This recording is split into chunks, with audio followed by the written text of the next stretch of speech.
What's going on, everybody? It's just another day in the kitchen, back with another episode, and in today's video we'll be taking a look at one of Playboi Carti's most slept on and forgotten collabs that dropped just before one of his biggest albums. Now before we get started, I want to give a special shout out to the homie Stream Beats who's been cooking up the beats for these videos, so make sure you guys check them out. And while you're here, you might as well drop a like and subscribe and join our free Discord to stay up to date with the latest and the greatest. Shout out to all of my chefs in there. Now to kick off today's video, we find ourselves traveling back in time 6 years to February of 2018 and just a couple of months before the release of Playboi Carti's iconic album Die Lit here, where we would see fans like myself wondering just what the next era of Carti had in store. And even 6 years ago, I was hoping that it would have something to do with the still unreleased legendary collab tape 1629 between Uzi and Carti. So to set the stage for Carti's collab, 2018 was an interesting year for fashion, as we'd see the rise and peak of certain streetwear brands such as Supreme and even Vlone, but not before sharing the stage with Palm Angels, an LA-based Italian luxury streetwear brand that would have rappers, athletes, and everyday hype beasts in a chokehold.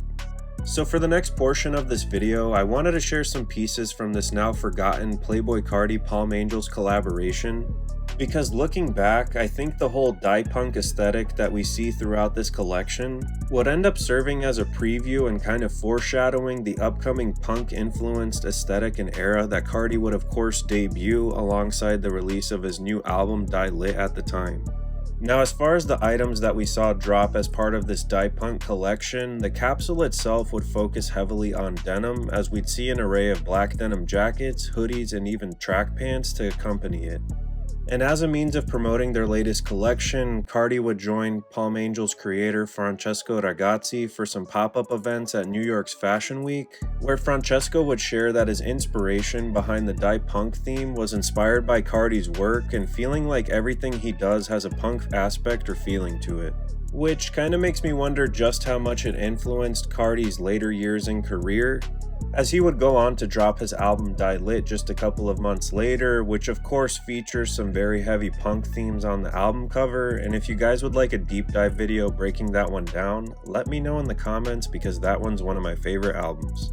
Now before I go any further, I'd love to know in the comments if any of my chefs and viewers have actually met or seen any of their favorite artists at similar pop-up events at any time in their career, as I personally think these pop-up events are such a cool and easy way for an artist to not only connect with their fans but also help them move their merch, as I'm sure if you were at an event like this, you'd be more likely to pick up a piece if it meant that your favorite artist could sign them. So for Carti, in the off chance that someone from your team ever sees this video, holla at your boy and let's plan a proper pop-up and give the fans something memorable.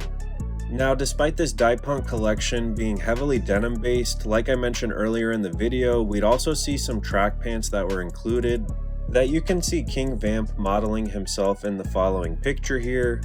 and an emphasis on the die punk embroidery, which is kind of graffitied over the Palm Angels logo, definitely giving it that kind of punk aspect and vibe to it. So despite the collection being a bit more minimalistic by nature, after looking at it in depth for this video, I kind of appreciate it a bit more, as I can definitely understand they're trying to create that whole vibe of someone having graffitied over the Palm Angels logo and definitely adding to the kind of punk aesthetic and vibe that we all know and love. And while the next thing I'm about to say is definitely a bit of a stretch, I can't help but feel like Carti in this era in particular helped kind of usher in the whole rockstar punk aesthetic that we'd see hip-hop artists embrace over the upcoming years, and especially Young Thug's Spider brand, which was also similarly influenced. Now, while I was wrapping up the research for this video, I was actually curious how much the pieces from this collection were going for back in 2018, and I found through some research and conversion from that Japanese website that most pieces were going to run you around $350 and up. So to see some pieces on the secondary market hovering around that same retail price is actually pretty surprising, given that this dropped about 6 years ago. But like I said at the beginning of this episode, this is definitely one of Carti's most slept on and forgotten collabs, if not the most.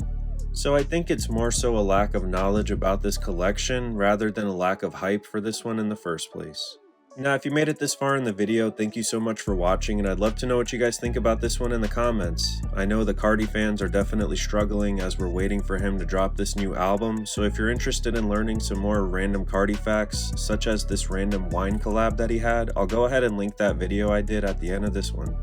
So as always, guys, thank you so much for cooking with the kitchen, and let me know what you guys think about this one in the comments. Let me know who you'd like to see me cover next, and as always, remember to stay safe out there, and remember, it's lit straight up, and peace.